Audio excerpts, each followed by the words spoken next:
What's going on, everyone? My name is Nicholas Merton here at Data Dash, and today is May 30th of 2018. Well, folks, it's time for a daily update here on the Data Dash channel, and today we have a wide range of topics to discuss here on the daily update.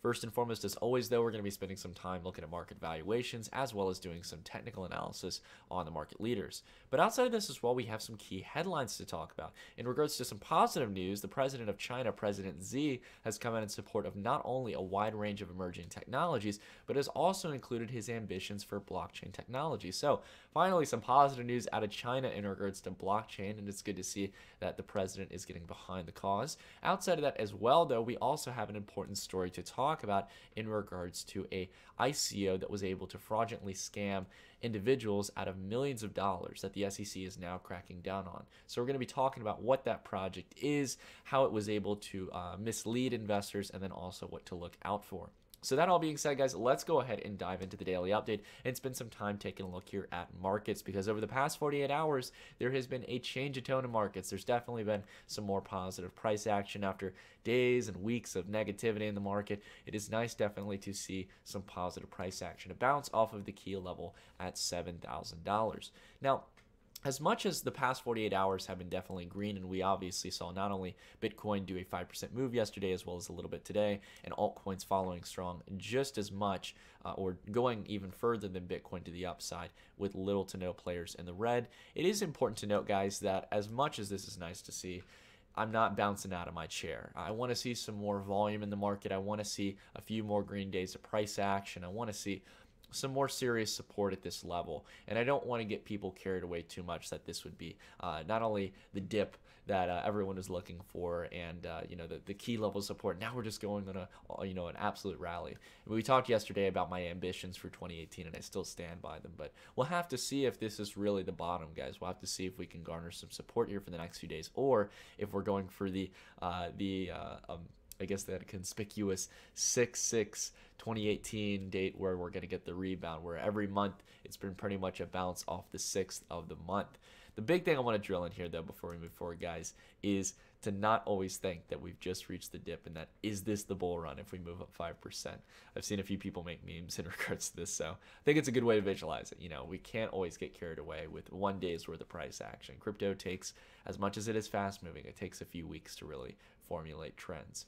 All right, so let's go ahead here, take a look over the past few days here in regards to valuation. We definitely have gotten a leap up and have been holding quite well with some extra volume in the market. We've gone up about $30 billion in valuation. It's nice to see that we've been at least getting some positive price action, but it's going to be all dependent on Bitcoin here. We really need the reversal in regards to Bitcoin, and at the moment, Bitcoin is looking quite nice, at least on the hourly, as we'll take a look at here in just a moment.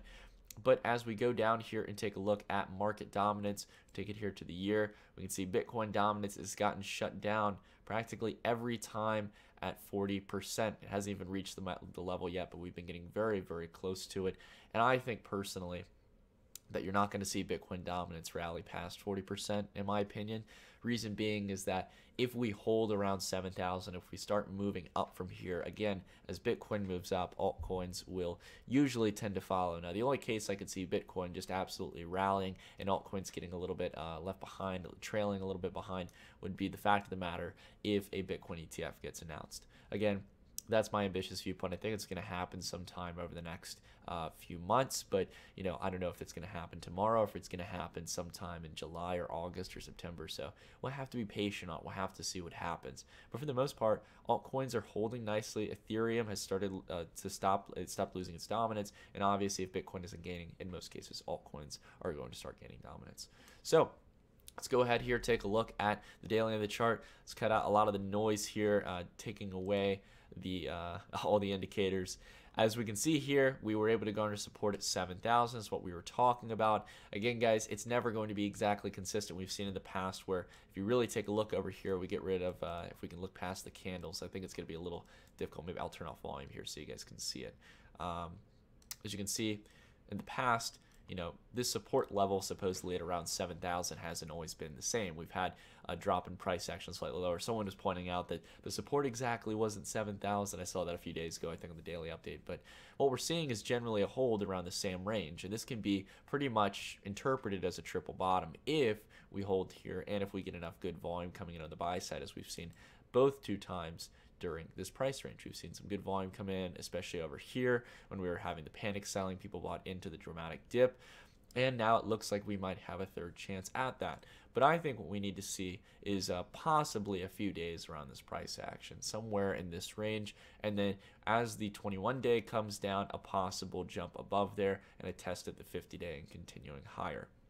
We'll have to see. Again, that's what happened over here when we got a breakout above the 21-day here, and then obviously as well a rejection at the 50-day, a retest, and a climb through. Those are generally the moving averages people are going to be looking at, so we have to know what the larger investors are going to be seeing for general resistance and price. Now, as we take a look here at the hourly, though, it looks like we might have a test to really do that, a test to possibly start continuing the rally up towards the upper 7,000 range.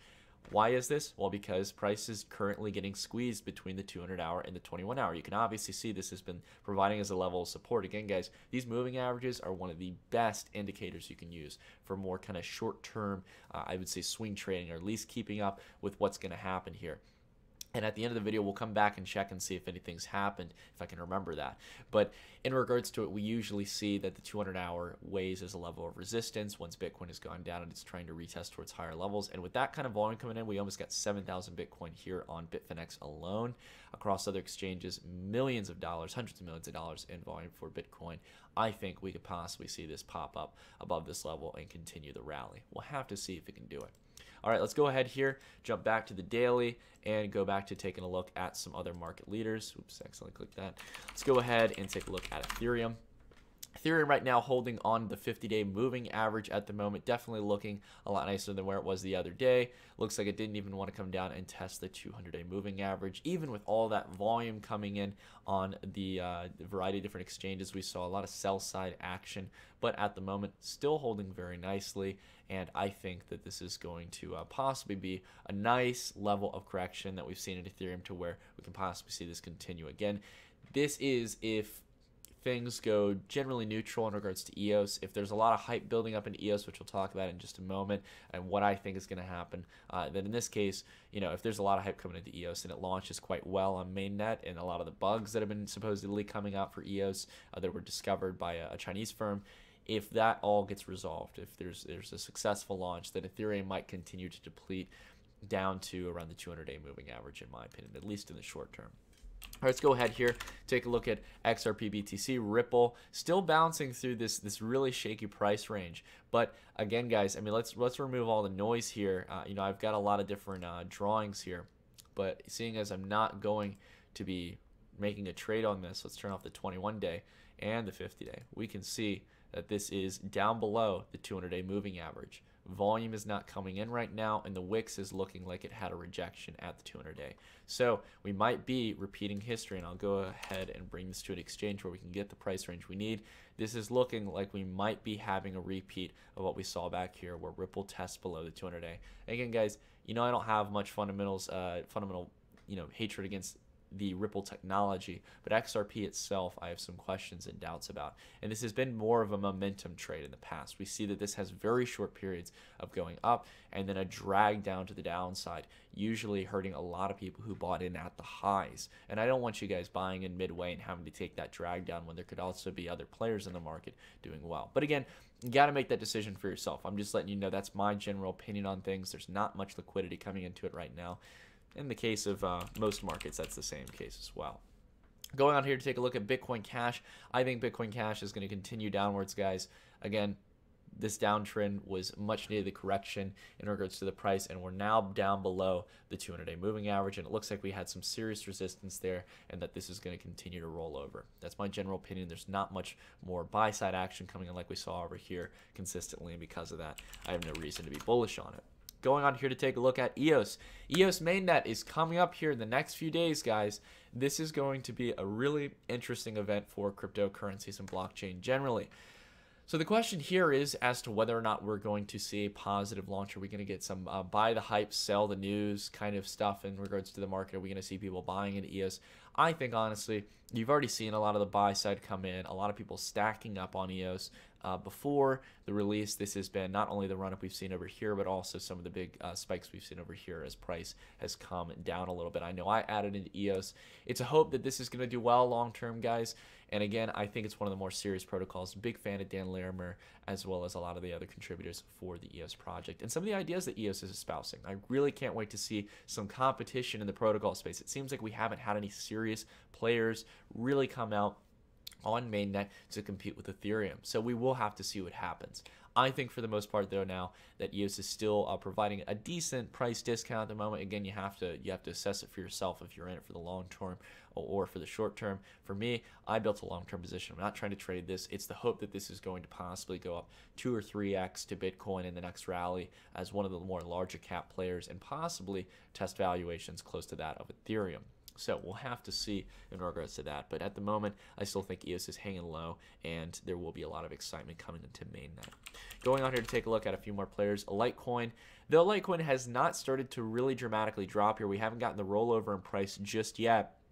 Seems like it was saved the other day with the green price action in markets. It's still getting rejected at the 200-day. I think you're going to see Litecoin, Ripple, and Bitcoin Cash all take some serious hits. And this goes with a lot of the market leaders. I think Dash, I think Monero, all in the same boat, to be honest with you guys. There's a lot of the market leaders that are not keeping along. I'll go ahead and take a look at some because usually don't always talk about, excuse me, I took a look at XLM. I meant to do Monero. I'm forgetting the somewhat XMR. There we go. Anyways, going on here to take a look at the price on an exchange where we can get the price action for it, we can see that it's below the 200-day moving average at the moment. And this looks like this could be going down for a nice depletion in regards to Bitcoin at the moment. Again, we have these kind of expanding channels of price that we tend to see for Monero. And in this case, I think we need to get down back to those lows that we've seen in the past. Going on here to take a look at a few more players. Dash BTC, taking a look here at Bittrex.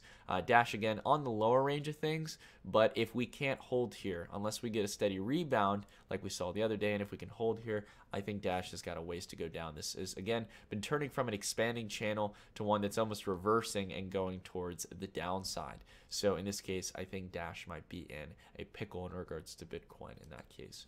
But you always want to make sure to watch the USD valuations for, I think, a lot of these larger players like Monero and Dash as well. Usually don't advise for that, but I would say in the case of Dash, it's definitely important. All right, going on here to take a look at a few more protocols. Icon got a nice rebound yesterday. Both Icon and Cardano, which we'll take a look at in just a moment, got nice, steady rebounds with some decent volume coming in. Again, nothing too serious at the moment, but a bounce off of 3,000 Satoshis nonetheless, as we were talking about. Definitely nice to see on Icon. We'll see if it can hold here. I think it needs to have a green close above the candles we saw over here around 3,750 sats. This would almost kind of confirm a reversal in the price, and we might be able to start seeing an uptick again. This is going to be if Bitcoin holds. If Bitcoin doesn't, I think you're going to see a close down on this nice engulfing candle we got yesterday. Same with ADA BTC with Cardano. We got an engulfing candle here, closing back a lot of the losses that we got with the upside that we got on yesterday's price action with some decent volume. But again, with Cardano here, you have an issue of trying to retest back up towards the 200-day moving average, which is hovering around 3,000 Satoshis, a big even level, which was acting as support. And we don't want to see that become resistance here. So we need a few days of green price action. We need Bitcoin to hold. And again, with the altcoins, guys, to be fair, the time was really to add back a few back when it was down here at 2,400 sats. But again, it's not that high in regards to the comparative price action we've seen with Cardano's price history. And if you're in it for the long term, again, guys, you have to assess it for yourself. But I would definitely feel comfortable. I've just added enough in regards to Cardano so far, so I don't really feel a need to add any more. Going on to take a look at a few more market leaders. Nulls. I can't tell you guys, Nulls has been literally doing everything. We've got the cup, the handle, and it's holding 2 times at 45,000 sats, as we were talking about in the channel. I still think this one's going to have something huge over the next few days. Proof of Authority Network providing a nice discount, a 50% discount from the highs comparative to Bitcoin. Aeon, BTC, a lot of these protocols still cheap, guys. Aeon coming down close to the support level at 2,500 sats. So nice to see this across the board. The protocols are looking definitely cheap. nonetheless. So let's go ahead here, guys, now that we've taken a look at some of the market leaders and a few other market players that we're keeping an eye on, and talk about the positive news in regards to China. So President Xi has said that blockchain has become a part of a new technological revolution. Now, to be fair, the headlines tend to blow this up. He wasn't just talking about blockchain specifically. He didn't give an hour-long speech on blockchain. Basically, this comes out of a quote and a statement that he released recently in a speech he was giving, where he was talking about generally not only blockchain, but a wide variety of different technologies. So we can talk about this right here. This is the quote: "The new generation of information technology, represented by artificial intelligence, quantum information, mobile communication, Internet of Things, and blockchain, is accelerating breakthroughs in a range of application." In its range of applications. So this is definitely something good to see. Just the fact that he even slid blockchain into there, something that, generally speaking, if used properly, is utilized to distribute and decentralize certain institutions of power or trust in a sense. And that is really, really important to see in regards to someone like President Xi. Now, a lot of people would argue that a lot of the blockchain-based applications and use of technology in China tend to be still very centralized or controlled. And it's not to say that blockchain itself, if used improperly, cannot be used for centralization. It can still be used by centralized forces and still be very centrally controlled. Blockchain itself is only really powerful if you have a proper means of consensus that removes the trust factor. So that's why a lot of people are very steadfast towards the concept of proof of work and little to no other consensus mechanisms, removing that trust factor. And either way, it is nice to see this because we need China to explore into blockchain technology. We need to see a variety of different countries exploring into it. We want to have competition across the board to build the best competing systems out there. And if China doesn't build distributed trustless systems, people will most likely go with other systems because the flaws will come through eventually in centralized systems. Either way, good to hear President Xi stating this, at least bringing a little bit of the FUD away from China, especially with the recent PR disaster that they had recently with one of the events where someone was intimidating or impersonating Mouse. I'm trying to think of his name right now. Pretty much one of the old founders of the People's Republic of China. So, not a good move in regards to that, but it is nice to see the sun is shining in regards to China now, and the FUD has been despaired. So, going on here for some more positive news, someone pointed out on Reddit, there's a great website here called transactionfee.info, and you can get a lot of good info in regards to not only the payments on the Bitcoin network, but also the fee rate. And what we've seen is that we have now reached the lowest fees we've seen in a measurement of Satoshis for Bitcoin in its history, or at least back all the way since 2011. So it's really nice to see this. We'll go ahead and zoom in on the chart here just to see how dramatic of a drop we've seen in the payment for an average fee. When it was back during the peak of December, when there was the craze in trading, it was over 689 sats for a given transaction. And now we're seeing them right down below at a median of 9 sats per transaction. So this is really, really fantastic. Now, it is important to note that these aren't exactly the cheapest transactions we've seen on the Bitcoin network. They're ranging a few cents right now, and we've seen transactions in the past where people pay less than a penny. But it is important to note that it's really proper to measure this in sats because Bitcoin's value has dramatically risen. That's why it was able in the past to have a higher sat range, but at the same time still be considered a lower dollar fee. And I don't think we really should see it as that. I think we should see it as the Satoshi measurement. But nonetheless, we should try to get fees as low as possible. And with continued SegWit adoption and hopefully a variety of other scaling solutions, whether that be increased block size, Mimblewimble, all kinds of things, Lightning Network, whatever it is, it's good to see that this is coming through and that we're seeing Bitcoin itself provide a nice range of fees, even though a lot of it has come from a lower demand for transactions. Obviously, less people are trading it, but still provides as a better range for commerce because of the fact that there's been SegWit adopted on the network. So going on here, let's take a look here at this case of Titanium blockchain. This is a case filed by the SEC going towards a fraudulent ICO. So going on here, this is the actual document of the SEC complaint in regards to Titanium blockchain. They're actually filing a case against them. The defendants are generally this one ICO. There's been a variety of ICOs that have been scammy, but the SEC can barely keep up. They're just popping up overnight, and they're making claims that they can't back. But the media has come over to start talking about this. They basically had come about claiming that they had a variety of different partnerships. They're, from what I could tell, generally trying to be kind of a general protocol, an enterprise platform for blockchain development. And for the most part, they had claimed that they had partnerships with Disney, with PayPal, all kinds of crazy stuff out there. And they were able to raise as much as $21 million during their token sale. Again, I don't think people realize sometimes, someone I really want to drill in here, how much money 21 million is to raise for a project, an early stage project. If you were in Silicon Valley, for example, 2 or 3 years ago, and you raised $21 million in early stage capital, you would probably be the talk of the town, if not one of the topics that people are talking about, and an emerging company with something very promising.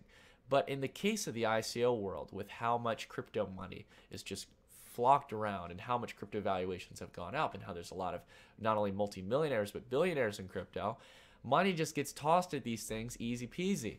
And with the easy entry to ICOs, there can be a lot of issues. As much as it's a beautiful system, there is a lot of fraudulent activity, especially when these are coming up overnight. So not only did they claim all kinds of crazy stuff, they really claimed false partnerships. They claimed that they had all kinds of business development. And this is very much reminiscent of systems like Centra, for example, that came out and had a fraudulent case with the SEC as well. So let's go through the quote here. This is really important to note that one of the SEC's enforcement divisions brought out. This ICO was based on a social media marketing blitz that allegedly deceived investors with purely fictional claims of business prospects. Having found multiple cases involving allegedly fraudulent ICOs, we again encourage investors to be especially cautious when considering these as investments. So, key point here, guys. The SEC right now, I have to say, I have to give full credit, is that the SEC has really been focusing on the fraudulent activity in the ICO space. They haven't been too much trying to block out innovation in the ICO space or, exciting projects that bring real tech. But it's been more focused on the projects that spend excessive amounts on marketing, excessive amounts on getting on social media or advertisements on websites, or trying to get on, you guessed it, influencer pages like ourselves on YouTube. They send so much money towards our way, and hopefully, I would hope most do. I know I do. I reject them every time because in most cases, they'll try to provide their tokens, and sometimes they'll mix it with Ethereum or Bitcoin. But the fact of the matter is, guys, I'm not going to promote a scam. I've got a reputation to protect, as well as I wouldn't want to sell you guys anything that's bad. You got to go out there. You got to do your own research. You got to find people who are trustworthy, and don't promote these kind of scams like we saw with BitConnect. They just happen too often. And even again, this is another thing I wanted to emphasize. The reason I have this page up here, guys, is don't go off of the reviews of websites like ICO Bench. Okay, I'm not talking trash about ICO Bench. These sites are great because they can give you a list of upcoming ICOs. Great stuff.